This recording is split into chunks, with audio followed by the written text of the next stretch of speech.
بسم الله الرحمن الرحيم الحمد لله رب العالمين والعاقبة للمتقين والصلاة والسلام على سيد الأنبياء والمرسلين نبينا محمد وعلى آله وصحبه ومن تبعهم بإحسان إلى يوم الدين أما بعد. بھائیو، ہم لوگ تجارت سے متعلق بہت ساری اہم باتیں سن رہے تھے اور میں آپ کے سامنے یہ بھی بتایا تھا کہ کچھ انسان کو مال ملتے ہیں بلا معاوضہ، بلا معاوضہ اس کو مال ملتا ہے اور وہ حلال بھی ہیں، ان میں سے کچھ طریقے حلال بھی ہیں، کوئی محنت اس کی نہیں ہے. اس کی میں نے کچھ مثالیں دی تھیں کہ مثلا کسی جگہ جا کر بنجر زمین کو آباد کرتا ہے، بنجر زمین کو آباد کرتا ہے، کھیتی باڑی شروع کر دیتا ہے، کسی کی نہیں ہے، تو پھر وہ جگہ نبی کائنات صلی اللہ علیہ وسلم فرماتے ہیں من عمر ارضا لیست لاحد فهو احق بها، تو اس کا مالک ہے. دوسری مثال یہ دی تھی کہ کوئی شخص بھی آ کے آپ کو کبھی بھی کوئی ہبہ کر سکتا ہے، یہ چیز میں تمہیں دیتا ہوں، آپ کی ہو جاتی ہے، جائز ہے. لیکن ہبہ کر کے واپس لینا ایسا ہے جیسے کتا قے کرتا ہے اور واپس لیتا ہے، چاٹتا ہے اس کو، اس سے منع کیا. اسی طرح بھائیوں عمرہ اور رقبہ کے بارے میں بتایا تھا، یاد ہوگا نا، پچھلی مرتبہ بتایا تھا. عمرہ اور رقبہ ممکن ہے بھول گئے ہوں. بہرحال عمرہ یہ کہ کوئی چیز آپ کسی کو دیں، کوئی گھر دیں کہ اس کو تم استعمال کرو، یہاں تک کہ یہ تمہارے لیے اور تمہاری اولاد کے لیے بھی جائز ہے تمہارے بعد، تو یہ جائز ہے. اور رقبہ ناجائز ہے.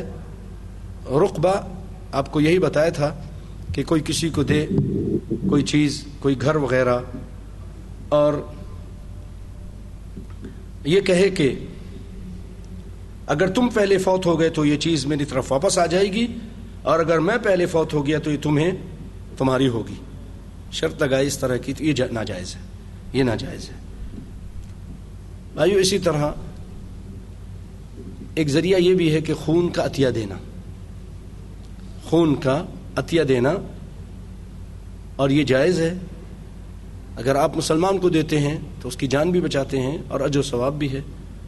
اور اگر کسی کافر کو دیتے ہیں، کسی کافر کو دیتے ہیں جو محاربی نہیں ہے، آپ سے قتال اور جنگ کرنے والا نہیں ہے، مسلمانوں کا خونی دشمن نہیں ہے، جانی دشمن، تو آپ کو اس پر بھی اجر ملے گا کہ اللہ تعالیٰ نے خود قرآن پاک میں فرمایا وَمَنْ أَحْيَاهَا فَكَأَنَّمَا أَحْيَا النَّاسَ جَمِيعًا، جو کسی انسان کو بچاتا ہے، کوشش کرتا ہے کہ وہ مرنے سے بچ جائے، تو ایسا ہے کہ پوری انسانیت کو بچاتا ہے. لیکن شیخ عثیمین رحمۃ اللہ علیہ فرماتے ہیں کہ اگر غیر مسلم ان لوگوں میں سے ہو جو مسلمانوں کو اذیت دیتے ہیں، مسلمانوں کے خلاف لڑتے رہتے ہیں، تو ان کو پھر ایسے کو خون دینا جائز نہیں، وہ تو پھر اور نقصان دے گا دوبارہ طاقتور ہو کر. شیخ باز سعودی مستقل فتویٰ کمیٹی کی بھی یہی رائے ہے. پیارے بھائیو اسی طرح وصیت میں بھی آپ کو بغیر کسی محنت کے آپ کو مال مل جاتا ہے. کوئی بھی امیر آدمی آپ کو کہہ دے کہ ٹھیک ہے میرے مال میں سے اتنا اتنا اس کو دے دینا، بس وہ 1/3 سے زیادہ نہ ہو، اور دوسری شرط یہ ہے کہ وہ خود اس کا وارث نہ ہو، وہ خود اس کا وارث نہ ہو، کیونکہ وارث کے لیے اللہ تعالیٰ نے حصہ بیان کیا. اسی طرح مال حاصل ہونے کا ایک ذریعہ یہ بھی ہے کہ آدمی، باپ، بھائی، ماں، کوئی بھی بہت سارے پیسے چھوڑ کے مر جاتے ہیں تو وہ ان کے بچوں کے لیے ہوتا ہے. للذکر مثل حظ الانثیین، للذکر مثل حظ الانثیین، کہ مرد کے لیے ڈبل ہے، عورت کے لیے، اس کی بیٹی کے لیے ایک حصہ ہے. تو یہ اللہ رب العالمین کی طرف سے یہ وراثت تقسیم ہے. اور آپ صلی اللہ علیہ وسلم نے فرمایا من ترک مالا فلورثته، جو شخص کوئی مال چھوڑ کر جائے تو اس کے ورثہ کا ہے، یہ مال اس کے ورثہ کا ہے۔ تو یہ بھی انسان اپنی محنت نہیں کرتا، لیکن اللہ رب العالمین کچھ ایسے ماں باپ دنیا میں ان کو مال دیتا ہے کہ وہ جب مرتے ہیں تو بہت سارا مال چھوڑ کر جاتے ہیں، تو وہ ان کے ورثہ کے لیے ہے۔ اور زکوٰۃ و صدقات بھی انسان محنت نہیں کرتا ہے، لیکن اللہ تعالیٰ نے غریب کے لیے اس میں حق رکھ دیا ہے۔ بھائیو، قرض کے کچھ مسئلے مسائل بھی سنتے جائیں۔ کسی کو ادھار رقم دینا یا کسی سے ادھار رقم لینے کا نام قرض ہے۔ کاروبار میں اکثر قرض کی ضرورت پڑتی رہتی ہے، اور بعض اوقات کاروبار شروع کرنے کے لیے قرض کی ضرورت ہوتی ہے، اور بعد میں بھی تو انسان یہ قرض لیتا رہتا ہے، اور سامان بھی کبھی ادھار لیتا ہے۔ تو اس لیے اس کے متعلق کچھ مسئلے مسائل ہیں، وہ آپ کے سامنے بیان کرتا ہوں۔ یاد رکھیے، ضرورت مند کو قرض دینا مستحب ہے، اجر و ثواب ہے۔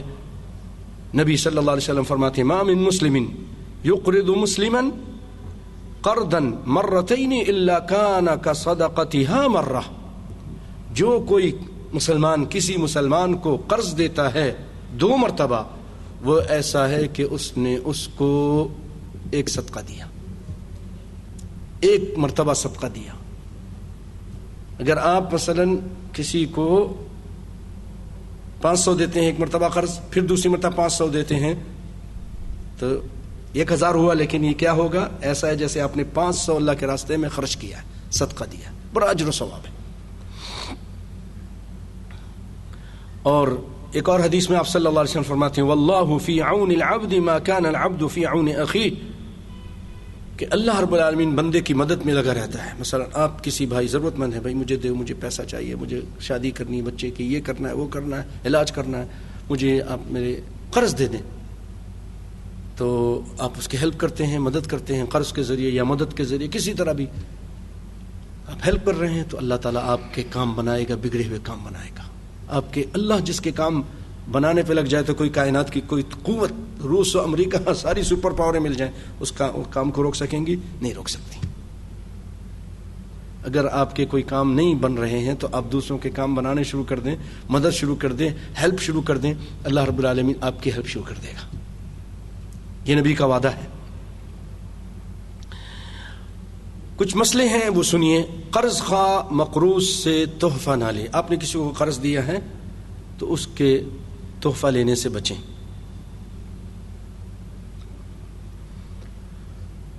ایک روایت میں ہے عبداللہ بن سلام رضی اللہ تعالیٰ عنہ نے سیدنا ابو بردہ رضی اللہ تعالیٰ عنہ کو نصیحت فرمائی کہ جب تیرا کسی پر حق ہو اور وہ تجھے بھوسا یا جو کا گھٹا یا خشک گھاس رسی سے باندھ کر ہدیہ دے تو تجھے چاہیے کہ اس کو نہ لے، یقیناً وہ سود ہے، یقیناً وہ سود ہے۔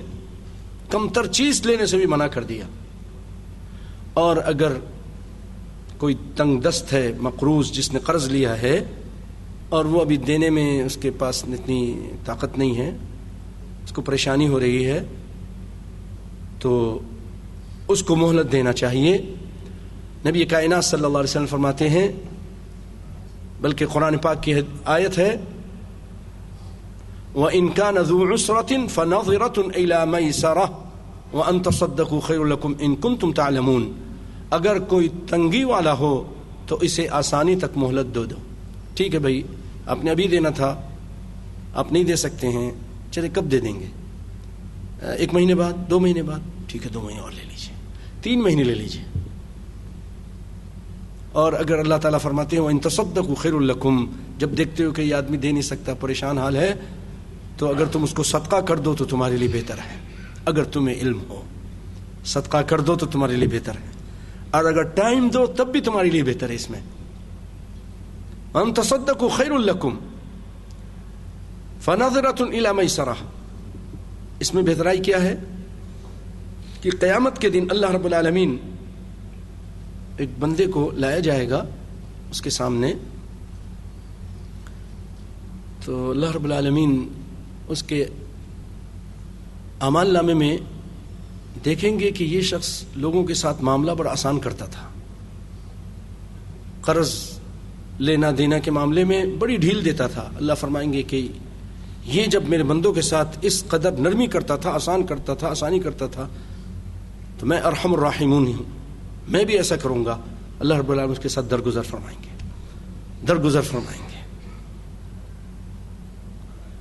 یہاں ایک چیز اور میں بتاتا چلوں پیارے بھائیو،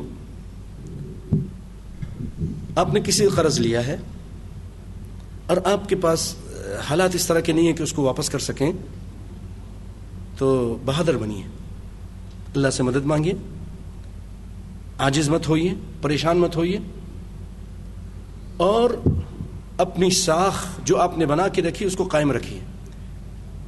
بعض لوگ کیا کرتے ہیں، ٹائم ہو گیا، پیسہ نہیں دے سکتے ہیں، نیت اچھی ہوتی ہے لیکن کیا کرتے ہیں، فون بند کر دیا، کوئی جواب بھی نہیں دے رہے، سم بدل دی، گھر بدل دیا، ادھر ادھر بھاگتے ہیں. ہاں، اس سے آپ کی بدنامی ہوتی ہے، آدمی پریشان ہوتا ہے، دوسرے کو دکھ اور تکلیف آپ کی وجہ سے ہوتی ہے.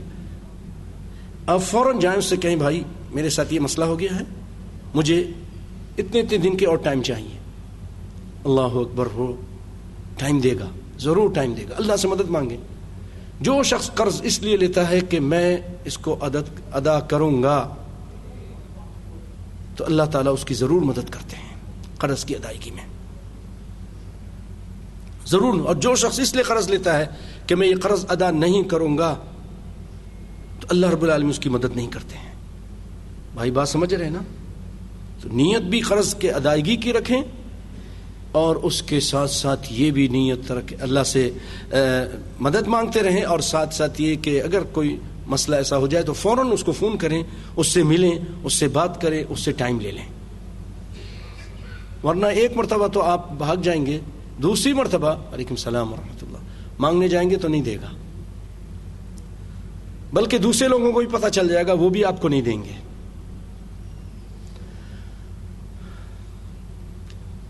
کہ نبی کائنات صلی اللہ علیہ وسلم فرماتے ہیں، من اخذ اموال الناس يريد اداءها ادى الله عنه ومن اخذ يريد اتلافها اتلفه الله تعالی. جو شخص لوگوں کے اموال، لوگوں کے مال ادائیگی کے ارادے سے لیتا ہے، اللہ تعالیٰ اس کی طرف سے ادا فرما دیں گے.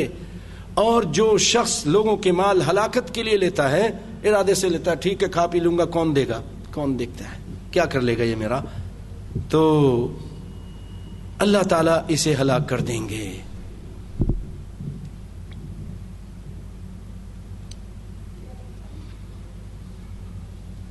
بھائیو، ایک چھوٹا سا سچا واقعہ یاد آیا. ایک آدمی کی عادت تھی کہ وہ جب بھی قرض دیتا تھا لکھ لیتا تھا. وہ عورت، اس کی بیوی خود بیان کرتی ہے، تو ہمارے شوہر نے جب زندہ تھے انہوں نے ایک آدمی کو 1000 دینار دیا، پھر مر گئے. جس کو قرض دیا تھا اس نے کہا چلو فائدہ اٹھاتا ہوں. آ کے کہنے لگا کہ میں نے تو دے دیا ہے. تو کہنے لگا اگر دے دیے ہوتے تو لکھتے ہیں ہمیشہ، کہیں ہے ہی نہیں، کوئی ثبوت آپ کے پاس ہے تو دو، اگر آپ کے پاس نہیں ہے تو وہ ہمیشہ اپنے رجسٹر میں لکھتے تھے کہ یہ انہوں نے ادا کر دیا ہے. یہ بھی نہیں ہے. کہا نہیں میں نے دے دیا اور لکھا نہیں ہوگا انہوں نے. اچھا، ہوتے ہوتے معاملہ عدالت تک پہنچ گیا. سچا واقعہ ہے بھائیو. عدالت نے کہا ٹھیک ہے پھر قسم کھاؤ تم. البینۃ علی المدعی. اور آپ صلی اللہ علیہ وسلم فرمایا کہ جو انکار کرتا ہے وہ قسم کھائے گا، تو قسم کھاؤ تم. اس نے قسم کھائے کہ میں نے جو قسمیں ہوتی ہیں عدالت میں کھائیں. یہ عورت وہاں دیکھ رہی تھی، اس کو دکھ ہو رہا تھا کہ دیکھو یہ یتیم بچوں کے، بیوہ کا پیسہ اس طرح یہ کھا رہا ہے اور جھوٹ بول رہا ہے. کہتے ہیں کہ عدالت سے بڑا خوش ہو کے نکلا، ابھی عدالت کے دروازے سے نکل ہی رہا تھا کہ دھڑام سے گر گیا، دل اس کا بند ہو گیا، مر گیا. بتائیے اس کا یہ جھوٹ اس کو کچھ فائدہ دیا؟ یہ مال اس کے اللہ کے یہاں کیا منہ لے کے جائے گا، کیا کتنا سخت عذاب ہے اس کے یہاں۔ اللہ نے فرمایا ان الذین یأکلون اموال الناس الذین یأکلون اموال الناس بالباطل، اور ایک جگہ فرمایا کہ الذین یأکلون اموال الیتامی ظلما انما یأکلون فی بطونہم نارا، جو لوگ یتیموں کا مال کھاتے ہیں ظلم، وہ اپنے پیٹ میں انگارے اور آگ اتارتے ہیں، نسأل اللہ العافیہ۔ تو بھائیو، قرض لیں اس نیت سے کہ ادا کریں گے، ضرورت کے لیے لیں، ورنہ قرض لینے سے بچیں، قرض لینے سے بچیں۔ قرض کو آپ صلی اللہ علیہ وسلم نے اتنا پسند نہیں فرمایا، ضرورت کے تحت لیں۔ یاد رکھیے قرض کبھی معاف نہیں ہوتا، یہ حقوق العباد میں سے ہے۔ اللہ رب العالمین شہید کو اس کا خون کا قطرہ گرنے سے ہی یغفر للشہید کل ذنب الا الدین، اس کے سارے گناہ معاف کر دیے جاتے ہیں مگر اس کا قرض نہیں معاف کیا جاتا ہے۔ نبی کائنات صلی اللہ علیہ وآلہ وسلم ایک مرتبہ نماز پڑھنے کے لیے، نماز جنازہ پڑھانے کے لیے تشریف لائے۔ آپ نے پوچھا اس کے اوپر قرض ہے؟ کہاں قرض ہے؟ آپ نے فرمایا تم پڑھو، میں نہیں پڑھوں گا، نہیں پڑھوں گا نماز۔ تقریباً 2 یا 3 دینار تھے قرض۔ ایک صحابی نے کہا اللہ کے رسول میں اس کی ذمہ داری لیتا ہوں، میں ادا کروں گا۔ تو پھر آپ نے نماز پڑھی اور بعد میں پوچھا اس سے کہ ادا کر دیا؟ کہا اللہ کے رسول میں نے ادا کر دیا۔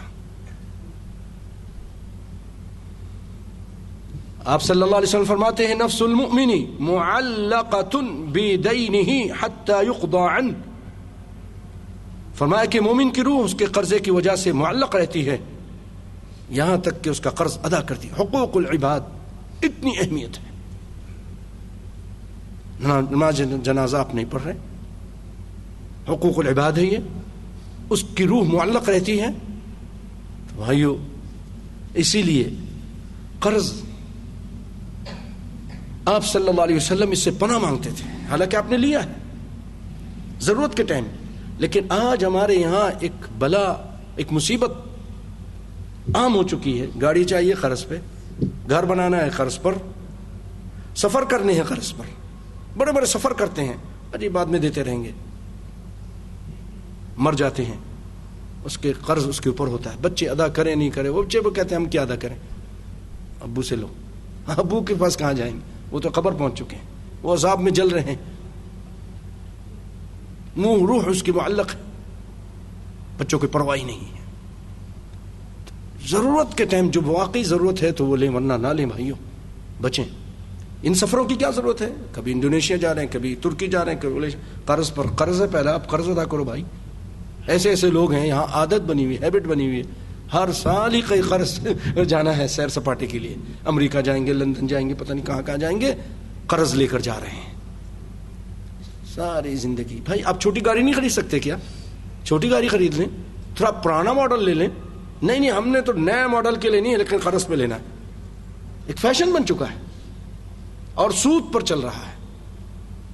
اسراف، شیطان ہمیں اسراف کی طرف لگاتا ہے۔ ان اللہ لا يحب المسرفین، اللہ تعالیٰ اسراف کرنے کو پسند نہیں کرتا۔ ولا تبذر تبذیرا ان المبذرین کانوا اخوان الشیاطین، آپ تبذیر مت کیجیے، تبذیر شیطان کے بھائی ہیں۔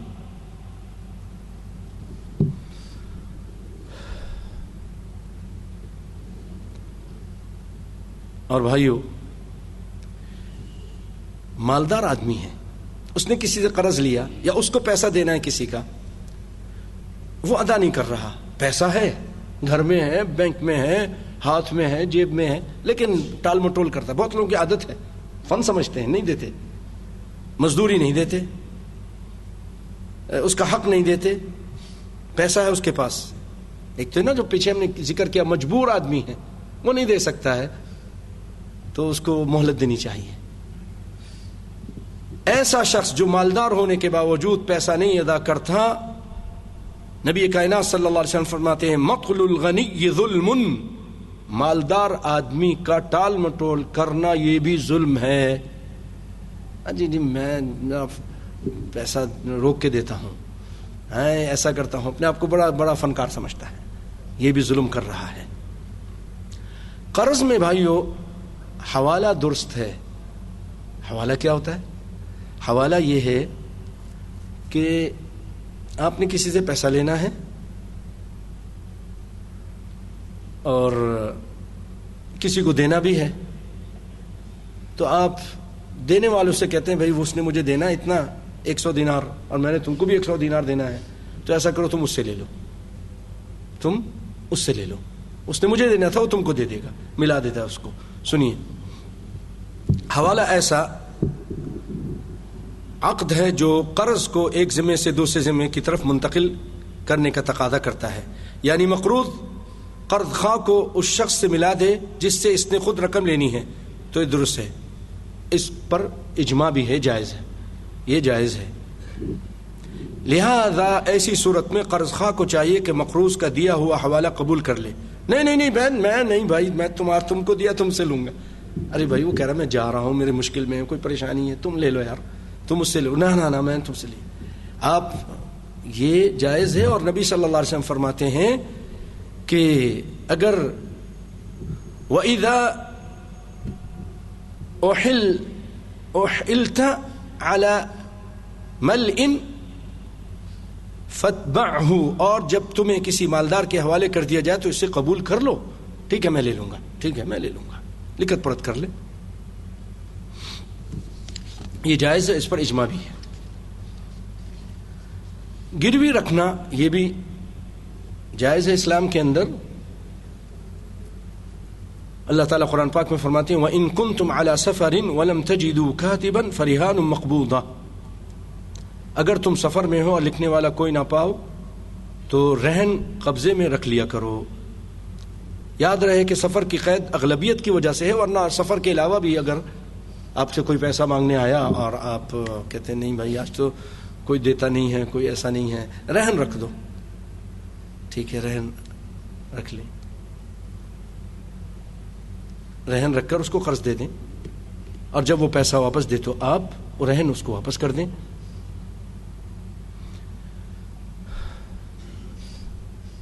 نبی کائنات صلی اللہ علیہ وسلم کی وفات ہوئی ہے. جب آپ کی وفات ہوئی تو آپ کی زرہ بھی ایک یہودی کے پاس 3 سا جو کے عوض رہن رکھی تھی، رہن رکھی ہوئی تھی. اچھا، گروی رکھی ہوئی چیز جو کسی کے پاس آپ نے رکھ دی ہے تو اس کا فائدہ کیا ہوگا؟ اٹھا سکتا ہے نہیں اٹھا سکتا؟ مثلا میں آپ کے پاس گیا، میرے پاس بھینس ہے، یہ بھینس رکھ لو، اس کی قیمت 80,000 تو ہوتی ہے نا، 100 لاکھ بھی ہوتی ہے آج کل، بڑی ماشاءاللہ دودھ دیتی ہے، تو مجھے آپ 60,000 دے دو، یہ بھینس رکھو. تو اب بھینس کو آپ چارہ بھی دیں گے، ایسا تو نہیں تو وہ مر جائے گی نا. بھینس آپ کے پاس ہے تو بھینس کا دودھ آپ استعمال کر سکتے ہیں. آئیے اس کے بارے میں سنتے ہیں. اگر گروی رکھی جانے والی چیز خرچے کی محتاج ہو، خرچے کی، مثلا مویشی وغیرہ، تو گروی رکھنے والا اپنے کیے ہوئے خرچے، یعنی جس نے قرض دیا ہے اور گروی رکھی ہوئی ہے تو جتنا خرچ کرتا ہے اس کے برابر، مثلا اس کو 20 روپے کی یا 100 روپے کے چارہ کھلاتے ہیں تو 100 روپے کا دودھ اس کو وہ لے سکتا ہے، باقی اس کو واپس کرے گا. تو خرچے کے برابر اس سے فائدہ اٹھا سکتا ہے. صرف چارہ ہی نہیں، اس کی خدمت بھی تو چاہیے نا، آدمی بھی رکھتا ہے، اس کی صفائی وغیرہ، وہ سارا ایک اسٹیمیٹ لگا لے اور اس کا دے لے، باقی اس کو واپس کر دے. نبی کریم صلی اللہ علیہ وسلم فرماتے ہیں الظہر یرکب بنفقته اذا كان مرہونا ولبن الدر يشرب بنفقته اذا كان مرہونا وعلى الذي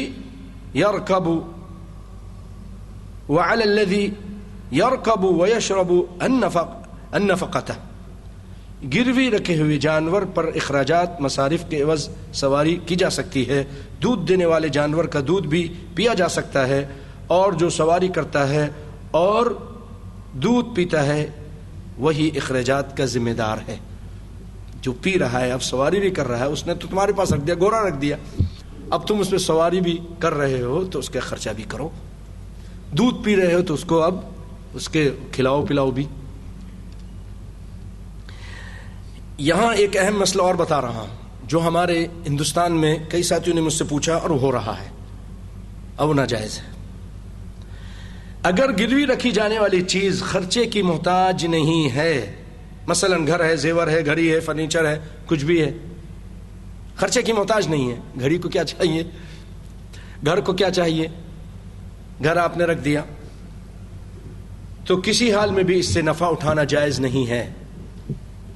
آپ نے تو اپنے ضمانت کے لیے پیسہ جو 1 لاکھ 10 لاکھ دیا ہے، اور یہ گھر میں آپ کو چابی دیتا ہوں اور یہ آپ، تاکہ آپ کو ڈر نہ ہو، خطرہ نہ ہو. اب وہ آپ اس میں رہنے شروع کر دیں اور بعد میں یہ توڑ وہ توڑ، وہ خرابی کر وہ کر.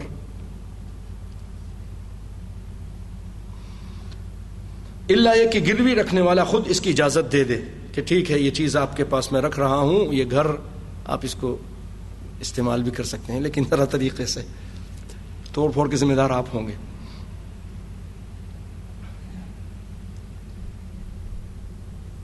جمہور علماء کی یہی رائے ہے.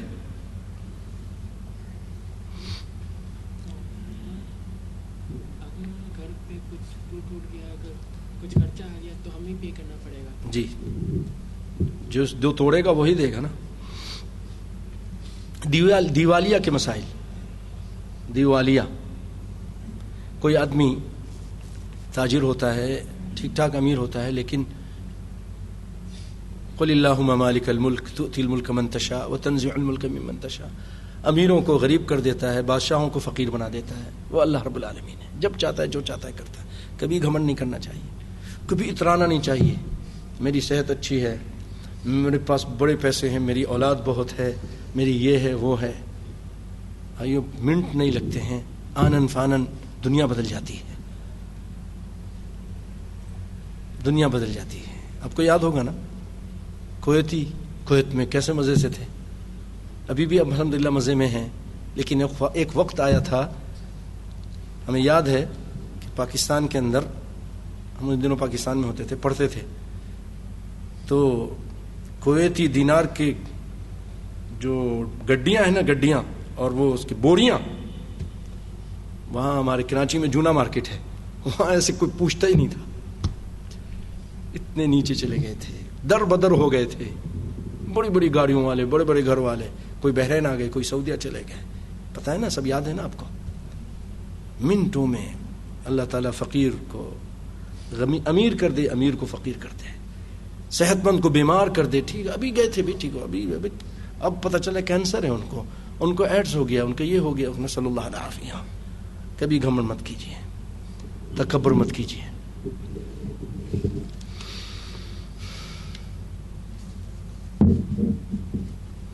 تو انسان کا دیوالیہ بھی ہو جاتا ہے. ٹھیک ٹھاک امیر تاجر ہے، اچانک اس کے سارے پیسے ختم ہو گئے، کوئی حادثہ ہو گیا، جہاز ڈوب گیا، آگ لگ گئی، تو اب وہ جو اس کے پر قرض ہیں وہ ادا کرنے کے بھی قابل نہیں رہا. تو اس کو مفلس کہا جاتا ہے، اور ہمارے اردو میں اس کو دیوالیہ کہا جاتا ہے. اس کا دیوالیہ ہو گیا. ایسے شخص کو اس کے جو بقایا مال ہے اس میں اس کو تصرف سے روک دیا جاتا ہے. اب اس میں تم تصرف مت کرو، تمہارا اختیار ختم ہو گیا ہے، کیونکہ تمہارے پر بہت قرض ہے. اور اس کو ہمیں اردو میں قرقی بولتے ہیں، یاد ہوگا آپ کو، پڑھے لکھے ذات جانتے ہوں گے. قرقی اس طرح کہ اس کو گورنمنٹ روک دیتی ہے، عدالت روک دیتی ہے اس تاجر کو کہ باقی اب تم اپنے کارخانے میں جو مال رکھا ہے، تمہارے اپنے اسٹور میں جو مال رکھا ہے، اب اس کو تم ہاتھ بھی مت لگاؤ، اب ہم دیکھتے ہیں کیا کرنا ہے. اسی لیے نبی کائنات صلی اللہ علیہ وسلم فرماتے ہیں، بلکہ آپ کے فرمان سے پہلے اللہ رب العالمین کا فرمان ہے، وَإِن كَانَ ذُو عُسْرَةٍ فَنَاظِرَةٌ إِلَى مَيْسَرَةٍ. اگر کوئی تنگی والا ہو تو اسے آسانی تک، اس کے آسانی تک اس کو مہلت دو. اور آپ صلی اللہ علیہ وسلم کو جو فرمان ہے وہ بھی سناتا ہوں. حاکم وقت اس کو، جس کا دیوالیہ ہے، اس کو تصرف کرنے سے روک دے گا، اور پھر اس کے بعد دیکھا جائے گا کہ اس کا مال قرض سے کم ہے یا زیادہ ہے. جو اس کے پاس بقایا مال ہے وہ لوگوں کے قرض سے کم ہے یا زیادہ ہے. اگر مال زیادہ ہو تو پھر اس کے مال سے قرض ادا کر دیا جائے گا آرام سے, کوئی مشکل نہیں. اور اگر مال کم ہو تو قرض, اور قرض زیادہ ہو تو پھر حاکم کو چاہیے کہ ایسے اس صورت میں تصرف سے روک دے گا, پہلے اس کا قرض ادا کیا جائے گا. جیسا کہ ایک روایت میں ہے, نبی کائنات صلی اللہ علیہ وسلم فرماتے ہیں, آپ صلی اللہ علیہ وسلم نے ان النبی حجر علی معاذ وباع ماله فی دینہ. آپ کے پیارے صحابی ہیں معاذ بن جبل, لیکن مقروض تھے, مقروض تھے. آپ بہت پیار کرتے تھے ان سے, بڑی محبت کرتے تھے. ایک مرتبہ کہا ہے معاذ انی احبک, میں تجھ سے محبت کرتا ہوں. پیچھے اپنے ایک مرتبہ اپنے سواری پر آپ نے ان کو پیچھے بیٹھایا تھا. فقیہ الامہ تھے, فقیہ الامہ تھے, اسی لیے آپ ان چاہتے تھے کہ امیر ہو جائیں, امیر ہو جائیں. اور آپ نے کوشش بھی کی ان کو یمن کا گورنر بنا کے بھیج دیں. اللہ اکبر. لیکن اس کے باوجود جب وہ ادا نہیں کر سکے تو آپ نے ان کو قرضی کر دیا ان کے مال میں, اور ان کا مال قرض میں ادا کیا بیچ کر. ان کا مال, ان کا سامان بیچا اور قرض میں ادا کیا. سیدنا عمر کے فعل سے بھی ثابت ہے کہ انہوں نے مقروض کے مال کو, مقروض کے مال میں, مقروض یعنی اس دیوالیہ ہونے والے کو تصرف کرنے سے روک دیا اور اس کا مال پھر قرض خواہوں میں تقسیم کیا. موطا میں ہے, بہقی میں ہے, اور پہلی روایت جو معاذ بن جبل کی ہے مستدرک حاکم میں ہے, بہقی میں ہے. اور یہاں ایک چیز آپ یہ بھی بیان کرتے ہیں کہ من ادرک مالہ بعینہ عند رجل افلس فہو احق بہ من غیرہ. مثلا آدمی دیوالیہ ہو گیا اس کا, اور آپ وہاں پہنچتے ہیں, توجہ دیجئے, آپ نے بھی اس کو کوئی مال دیا تھا بیچنے کے لیے, دیکھا مال بالکل اسی طرح پورا کا پورا وہ مال وہیں رکھا ہے, بوری جو دی تھی اخروٹ کی یا کسی اور چیز کی وہ وہیں پوری رکھی ہے, وہ آپ لے لیں فوراً, وہ آپ زیادہ اس کے حقدار ہیں. نبی صلی اللہ علیہ وسلم فرماتے ہیں من ادرک مالہ بعینہ, بعینہ اپنا مال جو پا لیتا ہے, عند رجل افلس, جو مفلس ہو چکا ہے, فہو احق بہ من غیرہ, دوسرے سے زیادہ یہ اس کا حقدار ہے. دوسرے لوگ کہیں نہیں اس کو بیچو, نہیں میں نے, یہ میرا مال تھا, ابھی دیا ہی میں نے, یا کچھ دن پہلے دیا تھا, اس نے کچھ بھی نہیں کیا, یہ میرا ہے. ایک دوسری روایت میں آپ صلی اللہ علیہ وسلم محتاج شخص کے متعلق فرمایا کہ اس کے پاس تبدیلی کے بغیر سامان مل جائے تو اس کے بیچنے والے مالک کا ہی ہے, یعنی جس نے اس کو بیچا تھا یہ اسی کا ہے. اور بھائیو, مفلس کا مال تمام مقروض, تمام قرض خواہوں میں قرض کی نسبت سے تقسیم کیا جائے گا. یہ نہیں کہ ایک آدمی کے 10,000 ہے تو ایک آدمی کا 5,000 ہے, سب کو آپ بولو آ جاؤ سب کو 100 دینار دے دیتا ہوں, نہیں. وہ اس کی نسبت بنائی, ریشو نکالا جائے گا ان سب کا, اس کا کتنا, اس کا کتنا, اس کا کتنا ہے, اس کا بہت زیادہ تھا تو اس کے مال میں سے اس کا ریشو نکال کر اس کو اتنا دیا جائے گا. ریشو نکالا جاتا ہے, آرام سے نکل جاتا ہے, اور اس کے جس کا کم تھا اس کو پھر اس میں سے تھوڑا کم ملے گا, جس کا زیادہ تھا اس میں سے اس کی نسبت سے اس کو زیادہ ملے گا.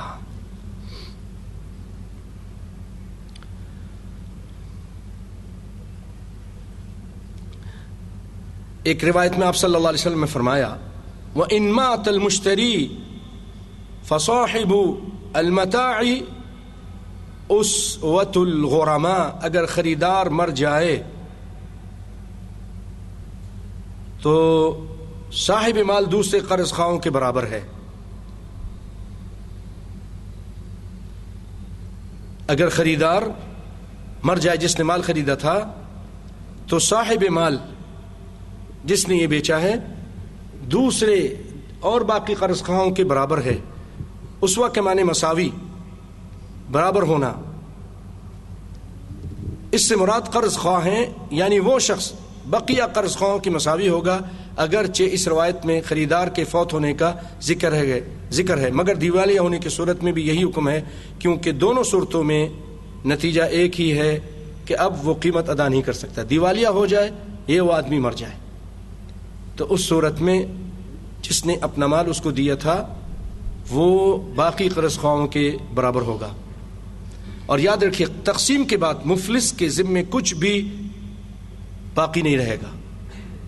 ایک آدمی مفلس ہو گیا اور پھر اس کے جو پیسہ جو بچ رہا تھا وہ آپ نے قرض خواہوں میں تقسیم کر دیا. تو اب بعد میں آپ آتے نہیں جی تم نے تو مجھے تھوڑا دیا تھا مجھے اور پیسے دو. نہیں, اب اس کے ذمے کچھ باقی نہیں رہا. سنیے جیسا کہ ایک روایت میں ہے عہد نبوت میں ایک شخص کو پھلوں کی تجارت میں کافی نقصان ہوا جس کی وجہ سے اس پر قرض کا بوجھ بہت زیادہ ہو گیا حتیٰ کہ وہ کنگال ہو گیا. تو رسول اللہ صلی اللہ علیہ وسلم نے فرمایا اس پہ صدقہ کرو. لوگوں نے صدقہ کیا, لوگوں نے اس کے پر صدقہ خیرات کیا, مگر وہ صدقہ اتنا نہیں تھا کہ جتنے قرض خواہوں کو پورا ہو جائے.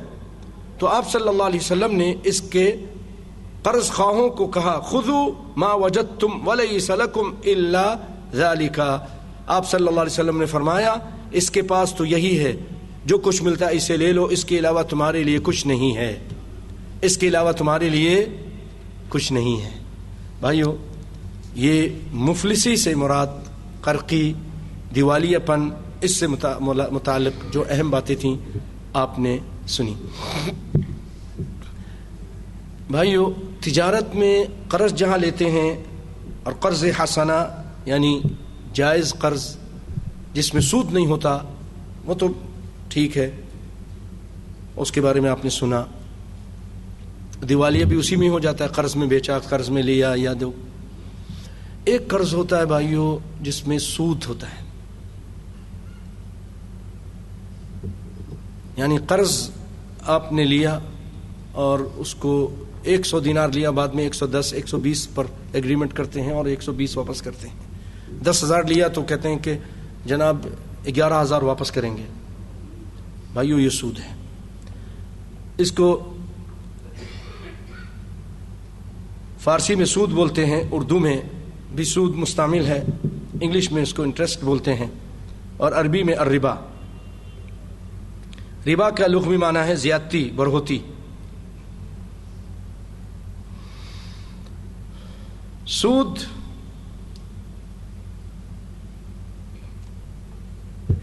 ایک مشروط اضافہ ہے کہ بھائی میں تم کو یہ قرض دیتا ہوں لیکن میں اس قرضے کے بدلے اتنا زیادہ تم سے لوں گا. سود کھانے والے اپنے آپ کو بچانے کے لیے کیا کہتے ہیں کہ سود جو ہم لے رہے ہیں یہ بھی تو تجارت کی طرح ہے.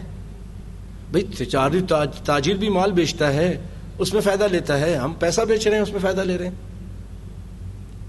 یہ ایک شیطانی وسوسہ ہے جو اس کے ذہن میں شیطان ڈالتا ہے, اور وہ دل کے بہلانے کے لیے خیال اچھا ہے غالب کے تحت اپنے آپ کو بہلاتا رہتا ہے. ہر وہ سود ہی. قرآن پاک میں اللہ تعالیٰ فرماتے ہیں ان کے بارے میں قالوا انما البیع مثل الربا, یہ کہتے ہیں کہ یہ خرید و فروخت بھی تو سود کی طرح ہے, تم اس میں فائدہ لیتے ہو, ہم یہاں فائدہ لیتے ہیں. اللہ فرماتے ہیں احل اللہ البیع وحرم الربا, اللہ نے تو بیع کو, خرید و فروخت کو حلال کیا ہے اور سود کو حرام کیا ہے. اللہ تعالیٰ نے تو یہ سب چیزیں کی ہیں, تم اس کو مانتے ہو نا, تو پھر اس کو اب یہاں ہیلے بہانے نہیں چلیں گے, یہاں اس کو تم حرام ماننا پڑے گا. بعض لوگ کہتے ہیں کہ سود اور کرائے میں کیا فرق ہے؟ آپ کرایہ لے رہے ہو, ہم سود لے رہے ہیں. آپ نے ایک 10,000 میں ایک بلڈنگ بنا کر اس کو دے کر اس پہ آپ کرایہ لے رہے ہو, ہم اس 10,000 کو دے رہے ہیں اس آدمی کو اور اس سے لے رہے ہیں. تو یہ بھی ایک بہانہ ہے, کیونکہ ہمارے اسلام میں کرائے پر آپ نے سنے ہیں پہلے, کرائے پر چیز دینا اور کرایہ لینا جائز ہے, لیکن سود پر پیسہ دے کر اس پر زیادہ لینا یہ ناجائز ہے. اور اس کے بارے میں قرآن پاک کی واضح آیتیں ہیں. اللہ تعالیٰ فرماتے ہیں الذين يأكلون الربا لا يقومون إلا كما يقوم الذي يتخبطه الشيطان من المس ذلك بأنهم قالوا إنما البيع مثل الربا وأحل الله البيع وحرم الربا. جو لوگ سود کھاتے ہیں تو قیامت کے دن نہیں کھڑے ہوں گے مگر ایسے جیسے اس کو شیطان نے اس کو چوکا لگایا ہے, چھو کر اس کو خپتی میں مبتلا کر دیا, پاگل بنا دیا. جیسے شیطان نے قیامت کے دن یہ ایسے کھڑے ہوں گے دیوانوں کی طرح. کیوں؟ یہ لوگ کہتے تھے کہ دنیا میں دیوانوں والی بات کرتے تھے نا, پھر کہتے تھے کہ ہم سود کھاتے ہیں تو تم بھی تو خرید فروخت کر کے پیسہ لیتے ہو زیادہ, تو دیوانوں والی بات ہے نا. تو اللہ کو دیوانہ جیسا بنا دے گا. دنیا میں ایسی الٹی بات کرتے تھے, آخرت میں پھر الٹی باتیں کریں گے. اللہ تعالیٰ فرماتے ہیں یا ایھا الذین آمنوا اتقوا اللہ وذروا ما بقی من الربا, اے ایمان والو اللہ سے ڈرو اور چھوڑ دو جو سود میں سے اب باقی رہ گیا اس کو چھوڑ دو. ان کنتم مؤمنین, اگر تم مومن ہو. فإن لم تفعلوا فأذنوا بحرب من اللہ ورسولہ, اگر تم نہیں باز آتے ہو, اگر ایسا نہیں کرتے ہو, سود کو نہیں چھوڑتے ہو, تو یاد رکھو تم اللہ اس کے رسول سے جنگ کرنے کے لیے تیار ہو جاؤ. اللہ اس کے رسول سے جنگ کرنے کے, سود کھانے والا ایسا ہے جیسے اللہ اس کے رسول سے جنگ کر رہا ہے. اور بھائیو آپ صلی اللہ علیہ وسلم فرمایا الربا 73 بابا ایسرها مثل ان ينكح الرجل امه, سود کے 73 درجے ہیں, ان میں سے کم درجہ یہ ہے کہ آدمی اپنی ماں کے ساتھ نکاح کرے.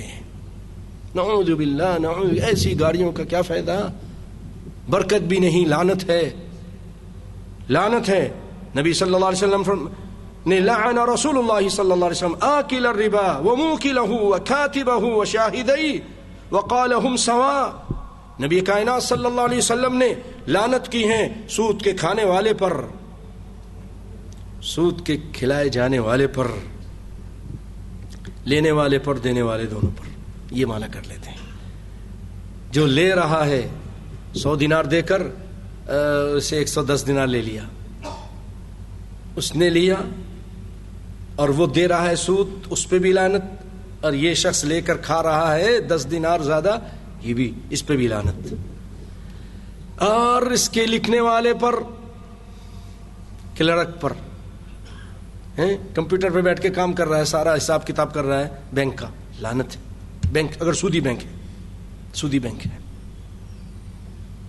سود کا کام کر رہا ہے, لعنت ہے نبی کائنات کی زبان مبارک سے. اور اس پر گواہ بننے والا اتنا بڑا گناہ ہے کہ گواہ کا کوئی فائدہ نہ لینا نہ دینا, لیکن اس پہ بھی لعنت ہے, اس پہ بھی لعنت ہے. وہم سوا, آپ نے فرمایا سب برابر ہیں, سب اس لعنت میں برابر ہیں. بھائیو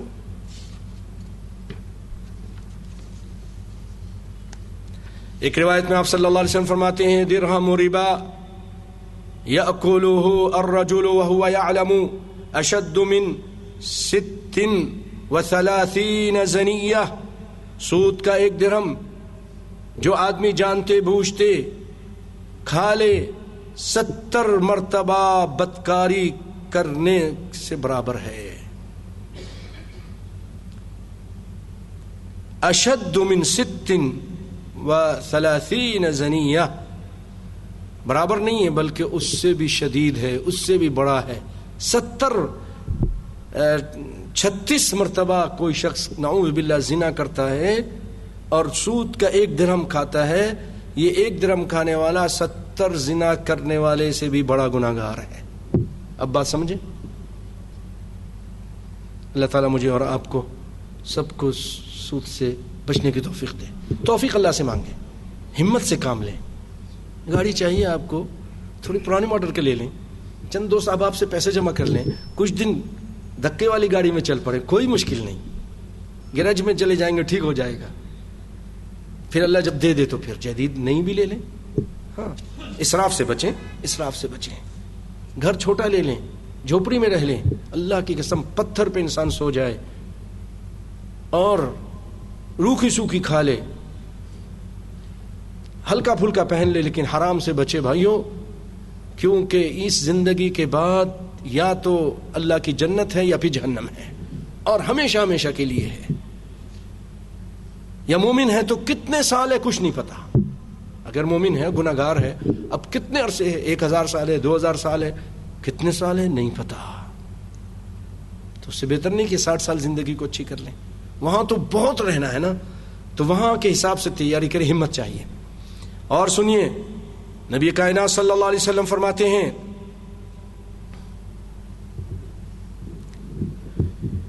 کہ ما ظہر فی قوم الزنا والربا الا احلوا بانفسهم عقاب اللہ، جس قوم میں زنا اور سود پھیل جاتا ہے وہ اپنے نفسوں پر اللہ کا عذاب حلال کر لیتے ہیں، وہ اپنے اوپر اللہ کا عذاب حلال کر لیا کہ ٹھیک ہے آؤ اللہ کا عذاب، زلزلے آئیں۔ جو 2005 میں ایک زلزلہ آیا تھا نا، بہت خطرناک زلزلہ، پوری بستی ایک پہاڑ کے اندر چلی گئی تھی، پہاڑ کا دھانا کھلا تھا اور پھر پتہ ہی نہیں، زندہ و خبر میں دفن ہو گئے تھے۔ کہتے ہیں ایسے علاقوں میں بہت زیادہ سود کا کاروبار چل رہا تھا، نسأل اللہ العافیہ۔ یہ اللہ تعالیٰ ڈراتا ہے بندوں کو، لیکن بندے پھر اسی کام پہ لگ جاتے ہیں، پھر وہ زنا اور نعوذ باللہ ہم سب بہت جلدی بھول جاتے ہیں۔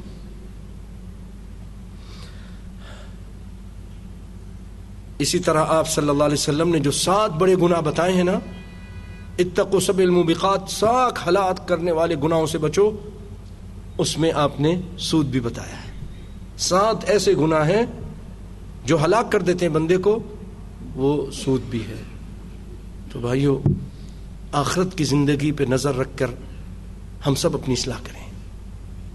ضروری نہیں کہ میں بھی بہت بڑی سپر مارکیٹ کا مالک بن جاؤں، اگر نئی مارکیٹوں کا مالک بن جاؤں، بہت بڑے بڑے مال ہیں میرے، لیکن اگر حرام سے ہیں تو بھائیو آخرت خراب ہے۔ اگر آپ کے پاس کوئی مارکیٹ نہیں ہے لیکن لگی بندی تھوڑی سی تنخواہ یا چھوٹا سا آپ کا کاروبار ہے، حلال پر ہے، اللہ کے قسم اس میں برکت ہے، اس میں خوشی ہے، اس میں اطمینان ہے، اس میں اطمینان ہے، آپ کو عبادت میں مزہ آئے گا، آپ کو قرآن پڑھنے میں لذت آئے گا، اور اس قدر قرآن پڑھنا اچھا لگے گا کہ آپ کا دل ہی نہیں اس سے بھرے گا۔ آپ سیدنا عثمان رضی اللہ تعالیٰ عنہ فرماتے ہیں، غور سے سنیے، بڑی پیاری بات فرماتے ہیں کہ لو طہرت قلوبکم ما شبعت من کلام ربکم، اگر تمہارے دل پاک ہو جائیں، تمہارے دل پاک صاف ہو جائیں تو رب کے کلام سے کبھی سیر نہ ہو، پڑھتے جائیں دل کرے گا اور پڑھو، ایک پارہ ختم کی اور پڑھو۔ کب پاک ہوں گے؟ حلال کھانے سے، حلال کام کرنے سے، تب ہمارے دل پاک ہوں گے۔ جب پاک ہو جائیں گے نا تو آج کیوں نہیں دل کرتا ہمارا؟ ہاتھ لگانے کے دل نہیں کرتا، یہاں بیٹھنا پڑے گا، دو صفحے پڑھ لو، نہیں پڑھتے، کتنے کتنے دن گزر جاتے نہیں پڑھے۔ آج جمعے کا دن تھا، سورہ کہف پڑھنا کتنی بڑی فضیلت ہے، اللہ تعالیٰ نور اس کے لیے قائم کر دیتے ہیں، لیکن ماشاءاللہ اچھے لوگ پڑھتے بھی ہیں، کتنے لوگ نہیں پڑھتے ہیں، پتہ ہی نہیں، جمعہ ہے غیر جمعہ ہے کچھ نہیں، قرآن ہی نہیں پڑھتے، ہاتھ ہی نہیں لگاتے۔ وجہ ہے بھائی ہم دن رات گناہ میں ملوث ہیں، اللہ تعالیٰ ہم پر رحم فرمائے۔ آج گھروں کے اندر نیٹ بھی لگا ہوا ہے، گلیکسی بھی ہاتھ میں ہے، گھر میں بھی ہے، اللہ تعالیٰ ہمارے سب کی اصلاح فرمائے۔ کوئی یہ نہ کہے کہ بہت آسان مسئلہ ہے، بہت بھائیو، جس کو اللہ بچا لے اور جو کوشش کرتا ہے اللہ اس کو بچاتا ہے، ورنہ دن رات ہم سے گناہ ہو رہے ہیں، تو پھر کہاں قرآن دل کرے گا پڑھنے کے لیے؟ سود کھا رہے ہیں، گناہ دیکھ رہے ہیں، گناہ بہت سارے لوگ کر رہے ہیں۔ اللہ تعالیٰ، اچھے لوگ بھی ہیں، اچھے لوگ بھی، میں نہیں کہتا ہوں، دنیا میں اچھے لوگ بھی ہیں، نیٹ پہ پھر عورتوں سے تعلقات بھی ہو رہے ہیں، عورتوں کے مردوں سے تعلقات ہو رہے ہیں۔ ارے بھائی، مسئلے مسائل پوچھنے کے لیے وہ تعلقات، اور پھر تھوڑے سے تعلقات آگے بڑھتے ہیں تو پھر ملاقاتیں ہوتی ہیں، ناجائز ہیں۔ عورت سے بات کرنا آپ کا ناجائز ہے، نہیں، ہم دین کی بات کرتے ہیں، دین کی بات کرتے ہیں، دین مسئلے بتاؤ۔ عورت بھی کہتے ہیں میں بھی دین کی بات کرتی ہوں، اس کو حدیثیں بیچتی ہوں، یہ کرتی ہوں وہ کرتی ہیں، سب ناجائز ہے۔ پھر ان سے آگے راہیں کھلتی ہیں، پھر وہ ملاقاتیں کرتے ہیں، ہاتھ لگاتے ہیں، پھر نعوذ باللہ اور کچھ بھی ہو جاتا ہے، سارا دین چلا جاتا ہے۔ شیطان اس طرح بھی گمراہ کر دیتا ہے. سب سے بڑا فتنہ یہی عورت کا فتنہ ہے. نبی کائنات صلی اللہ علیہ وسلم فرماتے ہیں میں اپنی بات سب سے بڑا فتنہ چھوڑ کے جا رہا ہوں, عورت کا فتنہ ہے. اتقوا الدنیا واتقوا النساء. دنیا کے اس معاملے میں بھی دنیا سے بچو, حرام سے بچو, اس کے بعد کیا عورتوں سے بچو, کیونکہ جب انسان حلال نہیں کھائے گا تو پھر ایک فتنے کے بعد دوسرے فتنے میں مبتلا ہو جائے گا. حرام خون دوڑے گا, حرام جذبات ابھریں گے, حرام کام پھر وہ کرنا شروع کر دے گا. کچھ بات سمجھ میں آ رہی ہے بھائیو؟ اللہ تعالیٰ ہم سب کو اچھی سمجھ عطا فرمائے. اللہ تعالیٰ ہمیں حلال کھانے, حلال کام کرنے, نبی کے طریقے کے مطابق زندگی گزارنے کی توفیق عطا فرمائے. بھائیو تھوڑا ابھی آپ کی کتنے لوگ ایسے جن کی 40 ہو گئی ہیں؟ اگر جو زندگی آج ہماری امت کی ہے, اس امت کی 60-70 اتنی ہی نا, تو کتنا 20 رہ گئے ہیں. کسی کے 50 ہو گئی تو کتنا رہ گیا ہے؟ 10 رہ گئے ہیں. تو بھائی اس کو ہی اچھا گزار لو, کس وقت موت آ جائے کچھ نہیں پتا. اللہ مجھے بھی کہنے سے زیادہ عمل کرنے کی توفیق دے, آپ کو بھی عمل کرنے کی توفیق عطا فرمائے.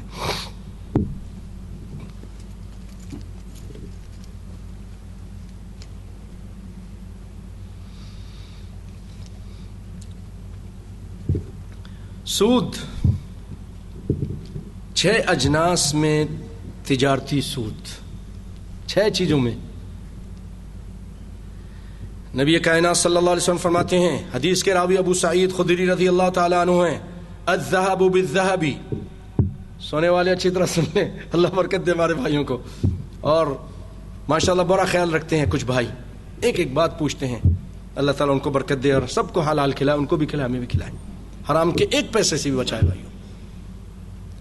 الذهب بالذهب والفضة بالفضة والبر بالبر والشعير بالشعير والتمر بالتمر والملح بالملح مثلا بمثل يدا بيد فمن زاد او استزاد فقد اربى الآخذ والمعطي فيه سواء. اس حدیث کا ترجمہ سننے سے پہلے ایک چھوٹا سا واقعہ سناتا ہوں. آمین. بھائیو, سیدنا ابو, آج بہت سارے لوگ کہتے ہیں یار ساری دنیا کھا رہی ہے, ایک تم آگے نرالے بس کہتے ہیں یہ نہیں کرو, یہ نہیں کھاؤ, وہ نہیں کھاؤ, چھوڑو اپنی بات اپنے پاس رکھو, ہم جیسے کر رہے ہیں, ہم کو ساری دنیا کھا رہی ہے تو سب غلط ہے. بھائیو ایک چھوٹا سا واقعہ سناتا ہوں, شاید کہ تیرے دل میں اتر جائے میری بات. سیدنا ابو بکر رضی اللہ تعالیٰ عنہ, ان کی شان تو آپ کو معلوم ہے نا,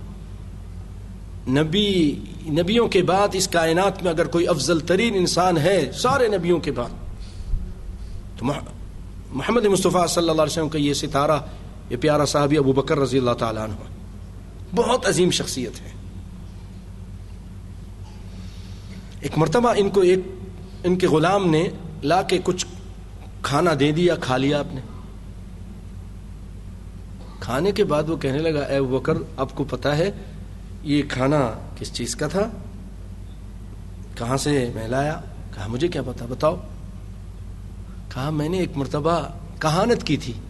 کہانت, یہ کاہنوں والا عمل, نجومیوں والا عمل, پامسٹ والا عمل, یہ میں نے کیا تھا.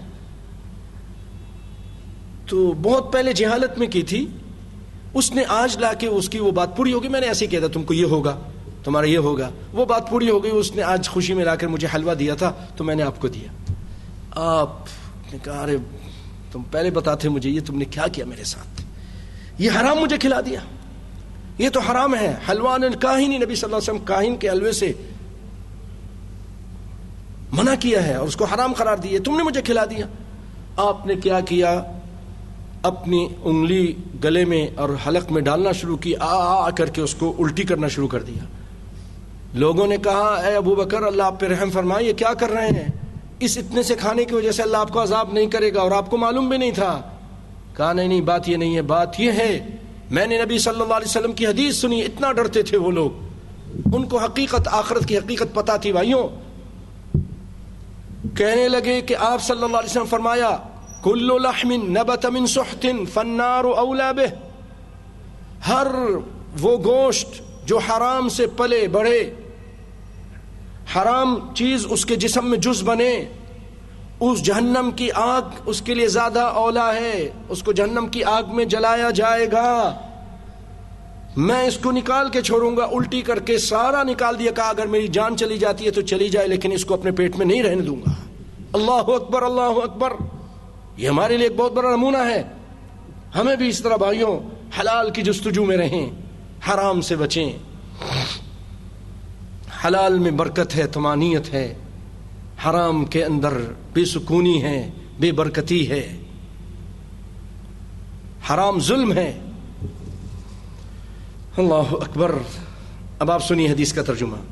نبی کائنات صلی اللہ علیہ وسلم فرماتے ہیں سونے کے بدلے سونے، سونے کے بدلے سونا، چاندی کے بدلے چاندی، گندم کے بدلے گندم، گندم کے بدلے جو، جو کے بدلے کھجور، کھجور کے بدلے، اچھی طرح سنیے سمجھیے اس کو، نمک، نمک کے بدلے۔ یہ 6 چیزیں ہوئی ہیں۔ یہ تمام اشیاء برابر برابر نقد بنقد فروخت کی جائیں گی۔ سونا اگر فروخت کرنا ہے تو نقد، یدن بید، ایک ہاتھ سے دو، ایک ہاتھ سے لو، برابر برابر، سواء بسوا، بالکل۔ اگر آپ سونا 1 کلو دیتے ہو تو 1 ہی کلو لو، اور ادھر لو، ادھر دو، ادھر لو، فوراً فوراً۔ نمک بھی اسی طرح۔ اللہ اکبر۔ اعلیٰ ترین چیز اور اس میں پھر چھوٹی ترین چیز۔ جو کے بارے میں کہہ دیا، گندم کے بارے میں کہہ دیا۔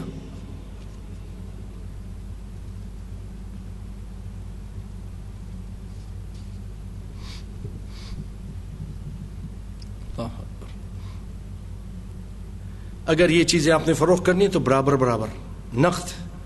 اور آپ نے فرمایا جو زیادہ لے یا زیادہ دے تو اس نے سودی کاروبار کیا۔ جی میرا نمک جو ہے نا وہ نیوزی لینڈ کا ہے اور یہ تمہارا نمک جو ہے یہ پاکستان کا ہے، اس لیے یہ 2 کلو، 2 تو میں تم کو نیوزی لینڈ کا یا پتہ نہیں کون سے لینڈ کا وہ تم کو دوں گا، 1 کلو۔ یہ جو زیادہ کیا ہے یا آدھا کلو یا تھوڑا سا زیادہ کیا، یہ سود ہے۔ سونا میں آپ جی میرا اتنا اچھا سونا ہے، 1 کیرٹ کی ہے، سب ایک جیسے ہی ہیں، اب وہ نہیں جی میرا جو ہے نا تم لوگے 1 کلو مجھے دو گے 1.5 کلو، 1.25 کلو دو گے، تھوڑا سی زیادہ کر دیا، یہ سود ہے۔ جو میں، گندم میں۔ اس کو سمجھانے کے لیے اسی پہ آج بات ختم کرتا ہوں۔ سیدنا بلال رضی اللہ تعالیٰ عنہ نبی کائنات صلی اللہ علیہ وسلم کے پاس کھجوریں لے کر آئے، بڑی اعلیٰ عرفہ اچھی کھجوریں تھیں، کھایا آپ نے۔ آپ صلی اللہ علیہ وسلم نے پوچھا بلال یہ کہاں سے لائے ہو؟ کہا اللہ کے رسول میرے پاس جو ہے نا وہ کچھ ردی کھجوریں تھیں، تھوڑی کم درجے کی کھجوریں تھیں، میں نے وہ کسی کو دے کر مثلاً 2 کلو دے کر 1 کلو اچھی والی لے لی۔ آپ نے اوہ اوہو عین الربا، یہی تو سود ہے، یہی تو سود ہے۔ بات سمجھے؟ کم درجے کی کھجوریں زیادہ دے کر اچھی والی کھجوریں تھوڑی لے لی۔ آپ نے فرمایا نہیں، پھر کیا کریں؟ آپ نے فرمایا کہ اس کو تم بازار میں بیچو، بازار میں بیچو، مثلاً یہ 5 روپے میں بکتی ہیں، 5 ریال میں، اور وہ اچھی کھجوریں 1 ریال 10 ریال میں مل رہی ہیں، 1 دینار میں، تم اس کو 5 میں یا 1 میں بیچو، اور اس کے بعد وہاں سے جا کر وہ تھوڑی لے لو، تمہاری 2 کلو کے بیچ کر جو بھی تم کو پیسہ مل جائے، 2 کلو کے مثلاً تم کو 1 دینار ملا ہے، اب وہ تم 1 دینار میں یہاں آ کر 1 کلو لے لو، 1 کلو لے لو۔ یہ طریقہ آپ نے بتایا۔ لیکن اس طرح ان چیزوں کے فوراً اس تبادلہ کرنا، ان 6 چیزوں میں آپ صلی اللہ علیہ وسلم واضح طور پہ منع کر دیا۔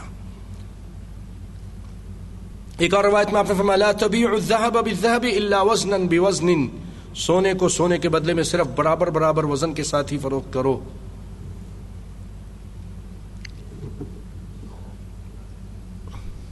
جمہور فقہا کے نزدیک تجارت میں سود کی 2 قسمیں ہیں، ربا الفضل، ایک جنس کی 2 اشیاء کو کمی بیشی کے ساتھ فروخت کرنا، ربا النسیہ، اس میں کمی بیشی تو نہ ہو لیکن ایک طرف سے نقد اور دوسری طرف سے ادھار کا معاملہ ہو، ایک طرف سے نقد اور دوسری طرف سے ادھار، یہ ربا نسیہ ہے۔ امام نووی فرماتے کہ سونے اور چاندی میں تمام قسم کا سونا اور چاندی شامل ہے، خواہ عمدہ ہو یا ردی ہو، صحیح ہو یا ٹوٹا ہوا ہو، زیور ہو یا ڈلی ہو، خالص ہو یا ملاوٹ شدہ ہو، اس پہ اجماع ہے۔ سونا سونا ہے، ٹوٹا ہوا ہو یا غیر ٹوٹا ہوا، وزن بوزن ہو، ایک وزن جیسا ہو۔ یہاں یاد رہے کہ یہ سود صرف انہی 6 اجناس میں کمی بیشی یا نقد ادھار کی صورت میں ہے جن کا ذکر اس حدیث میں آپ نے سنا۔ اس کے علاوہ دیگر اجناس میں جیسے دالیں ہیں، چاول وغیرہ، ان کو 6 اجناس کے ساتھ نہیں ملایا جائے گا، کیونکہ اگر دوسری اشیاء بھی ان میں شامل ہوتی تو حدیث کے لفظ عام ہوتے یا نبی کریم صلی اللہ علیہ وسلم کی وضاحت فرما دیتے۔ امام ابن حزم، امام شوکانی اور نواب صدیق حسن خان رحمۃ اللہ علیہ نے بھی اسی کو ترجیح دی ہے کہ دوسری چیزیں اس میں شامل نہیں ہیں، اور امام بغوی نے تو اس پر علماء کا اجماع نقل کیا ہے۔ بھائیو، یہ بڑی اہم بحث شروع ہوئی ہے، بہت ہی اہم بحث ہے یہ، اور اس کے بعد انشاءاللہ اللہ نے چاہا تو بینک سے متعلق بھی بہت ساری باتیں ہیں، وہ آپ کے سامنے آئندہ اس کو پورا کریں گے، لیکن فی الحال میں کوشش کرتا ہوں 3-4 منٹ میں، بہت زیادہ 5 منٹ میں یا اس سے پہلے صرف اس مسئلے کو جو شروع کیا ہے اس کو مکمل کر دوں۔ سیدنا عبادہ بن صامت رضی اللہ تعالیٰ عنہ سے روایت ہے، یعنی اگر اجناس مختلف ہوں تو کمی بیشی جائز ہے جبکہ بے نقد ہو۔ سیدنا عبادہ بن صامت سے روایت ہے کہ رسول اللہ صلی اللہ علیہ وسلم نے فرمایا، سونا سونے کے عوض، گندم گندم کے عوض، جو جو کے عوض، کھجور کھجور کے عوض اور نمک نمک کے عوض ایک دوسرے کی طرح برابر برابر اور نقد بنقد فروخت کیے جائیں۔ فَإِذَا اخْتُلِفَ أو فَإِذَا اخْتَلَفَ هذه الأصناف فبيعوا كيف شئتم إذا كان يدا بيد يدا بيد، اگر یہ چیزیں اجناس مختلف ہوں تو پھر جس طرح چاہو فروخت کر لو مگر قیمت کی ادائیگی نقد ہو۔ مثلا آپ کہتے ہیں میں گندم دیتا ہوں تم کو 1 کلو، تم سے دال لیتا ہوں میں 2 کلو، ٹھیک ہے، لیکن نقد ہو، نقد ہو۔ 2 کلو زیادہ ہو رہی ہے، سمجھ رہے نا، زیادہ ہو رہی ہے، لیکن نقد ہو، اور آپ نے فرمایا تم جیسے چاہو پھر تم بیچو۔ ایک روایت میں یہ بھی ہے کہ امرنا ان نبيع البر بالشعير والشعير بالبر يدا بيد كيف شئنا۔ آپ صلی اللہ علیہ وسلم نے ہمیں حکم دیا کہ ہم گندم کو جو کے عوض اور جو کو گندم کے عوض جیسے چاہیں فروخت کریں، لیکن شرط کیا ہے؟ نقد ہو، کریڈٹ پر، کریڈٹ بولتے ہیں نا آپ لوگ، کریڈٹ پر نہ ہو، زیادہ کمی بیشی کر سکتے ہیں۔ صحیح بخاری کی ایک روایت میں ہے کہ امرنا ان نشتری الفضة بالذهب كيف شئنا، ہم کو آپ صلی اللہ علیہ وسلم حکم دیا کہ سونے کے عوض چاندی جیسے چاہے خرید لو، سونا دے دو 1 کلو اور 10 کلو چاندی لے لو، کوئی مشکل نہیں، کیونکہ چیز بدل گئی ہے، لیکن سیم چیز ہو، اور یہ 6 چیزیں ہیں، آپ صلی اللہ علیہ وسلم اس میں کمی بیشی سے منع کیا اور ادھار سے منع کیا۔ ملی جلی جنس اگر جدا ہو سکتی ہے تو اسے جدا کر کے بیچنا چاہیے۔ حضرت فضالہ بن عبید رضی اللہ تعالیٰ عنہ سے روایت ہے کہ میں نے خیبر کے روز ایک ہار 12 دینار کا خریدا، خیبر کے دن میں نے خریدا، اس میں سونا اور پتھر کے نگینے تھے، سونا بھی تھا اور پتھر کے نگینے بھی تھے، میں نے ان کو الگ کر دیا تو میں نے اس میں 12 دینار سے زیادہ پایا، 12 سے بھی زیادہ پھر مجھے پیسہ ملا، قیمت ملی۔ میں نے اس کا ذکر نبی کائنات صلی اللہ علیہ وسلم سے کیا تو آپ نے فرمایا لا تباع حتی تفصل، جب تک اس کو الگ نہ کر لیا جائے فروخت نہ کیے جائے۔ اس میں کیا ہوا کہ جس نے بیچا تھا اس کا نقصان ہو گیا نا، بیچنے والے کا نقصان ہو گیا، تو بیچنے سے پہلے اس کی جو نگینے شگینے ہیں جو کچھ بھی ہیں وہ الگ کر لینا چاہیے، الگ کر لینا چاہیے۔ یہ حدیث اس بات کے ثبوت ہے کہ سونا جو کسی چیز کے ساتھ ملا ہو اس کی بیع سونے کے ساتھ اس وقت تک جائز نہیں جب تک اسے اس سے الگ نہ کر لیا جائے۔ پھر سونے کو اس کے برابر سونے کے عوض جبکہ اس چیز کو الگ فروخت کیا جائے جو اس کے ساتھ ہے. امام شافعی، امام احمد اور دیگر ائمہ سلف کی اکثریت حدیث کے اسی ظاہری مفہوم پر عمل ہی کے قائل ہے، جیسا کہ امام صنعانی رحمۃ اللہ علیہ نے فرمایا ہے. یہ جا کر اب ان 6 چیزوں کی بیع کے متعلق ناچیز کی یہ بات پوری ہوئی ہے، اور بیع عینہ سے متعلق انشاءاللہ العزیز آئندہ آپ سنیں گے. الحمدللہ 5 منٹ سے پہلے ہی بات کو اپنی ختم کی ہے. ایک بات اور عرض کرتا چلوں کہ بھائیو، اب آپ مارکیٹ جاتے ہیں، آپ لوگ بحرین آئے ہیں مثلا، اللہ تعالیٰ آپ کو حفاظت فرمائے، برکت دے. کمانے کے لیے تھوڑا کماتے ہیں تو پھر کہتے ہیں کہ چلو سونا خرید لو، بچوں کے کام آئے گا، بچی کے کام آئے گا، لے لیتے ہیں. پھر کبھی کہتے ہیں، بیوی کہتی ہے یہ تھوڑا جاؤ اس کو بدلتے ہیں، کوئی نئی چیز خریدتے ہیں. سونار کے پاس جاتے ہیں، اس کو دیتے ہیں، وہ قیمت لگا دیتا ہے، پھر کہتے ہیں ٹھیک ہے یہ قیمت، اب مجھے دوسرا سونا دے دو. بھائی وہی بات وہی ہے، لیکن ہمیں قرآن حدیث پہ عمل کرنا تاکہ اللہ کے عذاب سے بچیں. آپ کیا کریں بھئی، یہ میرا زیور جو ابھی تم نے خریدا 100 دینار کا ہے نا، ٹھیک ہے، نیا والا کتنے کا 120 کا ہے. آپ کیا کرتے ہیں، لو یہ لو 100 کا، اور یہ تو پہلے تمہارے پاس ہے، 20 لے لو اور مجھے وہ نہیں دینا. یہ تو کمی بیشی ہو گئی نا، کمی بیشی ہو گئی. وہ جو آپ دے رہے ہیں مثلا وہ 7 تولے کا لے رہے ہیں بھی 8 تولے والا. تو آپ صلی اللہ علیہ وسلم نے اور وہی سونا لے رہے ہیں، یا وہی سونا لے رہے ہیں، بالکل وزن برابر ہے لیکن قیمت اس میں بدل گئی ہے، آپ الگ سے بھی دے رہے ہیں، قیمت بدل گئی ہے. آپ کیا کریں، آپ ان سے کہیں کہ مجھے یہ 100 دینار ہے واپس دے دو. نیک لوگ اسی طرح کرتے ہیں. یہ 100 دینار کتنے کے یہ زور ہے، یہ بعض عورتوں کو سمجھ نہیں آتا، کہتا نہیں ایک ہی چیز ہے، کیا ہو گیا اس میں، کیا اس کے پاس ہے. نہیں، اس سے کہو میرا یہ 100 دینار واپس کیجئے، ختم ہو گیا معاملہ، پہلا والا کلیئر. اب آپ کہیں کہ یہ بیوی سے کہیں دیکھو کیا چاہیے، یہ چاہیے، ہاں یہ اس کی کیا قیمت ہے، 150 ہے، ٹھیک ہے یہ آپ 150 کو دے دو، 50 اپنی طرف سے ڈال کر 100 جو آپ کے پاس ہے بیچا ہے. بات وہی ہے، لیکن نبی کا طریقہ، نبی کے فرمان پہ عمل ہو جائے گا، اور بہت ساری ہم برائیوں سے، دھوکے سے اللہ نے چاہا تو بچ جائیں گے. اللہ تعالی ہمیں دین کی صحیح سمجھ عطا فرمائے، قرآن سنت عمل کرنے کی توفیق عطا فرمائے. اللہ آپ کو برکت دے. ماشاءاللہ اتنا خشک موضوع کہیں گے نا، ہیں آپ بڑی دلچسپی سے سن رہے تھے. اللہ تعالیٰ جس طرح ہم اور ہمارے یہاں بہنیں سب بڑے شوق اور ذوق کے ساتھ اللہ اس کی رسول کی باتیں سن رہے تھے، اللہ سے دعا کہ اللہ تعالیٰ ہم سب کو اپنی جنت میں اسی طرح جمع فرمائے، اور جنت کے بالے خانوں میں اور وہاں کے باغوں میں ہمیں اور اس کی نہروں سے اللہ تعالیٰ ہمیں مزے کرنے اور وہاں استفادہ کرنے کی توفیق دے. اے اللہ ہم سب کی مشکل پریشانی دور فرما. اے اللہ حلال روٹی عطا فرما، حلال روزی عطا فرما. یا اللہ حلال میں برکت دے، بیماریوں اور پریشانیوں سے بچا. یا اللہ نظر بد سے بچا، جادو ٹونے سے بچا، لوگوں کے شر سے اور حسد سے بچا.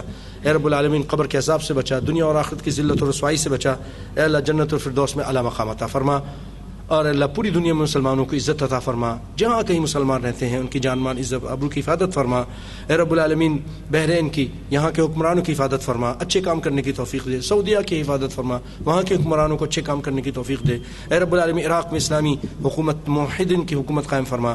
سوریہ میں موحدین کی حکومت قائم فرما. اے رب العالمین اور جو منافقین کے جو ملک ہیں وہاں بھی اسلامی گورنمنٹ قائم فرما. اے رب العالمین ہمارے مسلمان جتنے بھائی ہیں، یمن میں ہوں، مصر میں ہوں، لیبیا میں ہوں، اے رب اللہ افغانستان میں ہوں، اے اللہ سب کی حفاظت فرما. اے اللہ پاکستان کی حفاظت فرما. اے رب العالمین ہندوستان میں مسلمان ہمارے مسلمان بھائی ہیں، ہمارے بھائی ہیں، اے اللہ تو ان کی حفاظت فرما، ان کی جان مال عزت آبرو کی حفاظت فرما، ان کو طاقت عطا فرما. اے رب العالمین امریکہ ہو کہ افریقہ ہو، برطانیہ ہو، اے رب العالمین دنیا کے جہاں کسی روس میں کہیں بھی ہوں، اے رب العالمین ہمارے مسلمان بھائیوں کی جان مال عزت آبرو کی حفاظت فرما، ان کے ایمان کی حفاظت فرما، ان کے اسلام کی حفاظت فرما. اے رب العالمین وہاں پر کافروں کے شر سے ہمارے مسلمانوں کو بچا کے رکھ، اور ان کو دین دنیا کی بھلائی نصیب فرما، دین کی سمجھ عطا فرما، قرآن و حدیث پر عمل کرنے کی توفیق عطا فرما. وآخر دعوانا ان الحمد للہ رب العالمین. وبارک اللہ فیکم، جزاکم اللہ خیرا.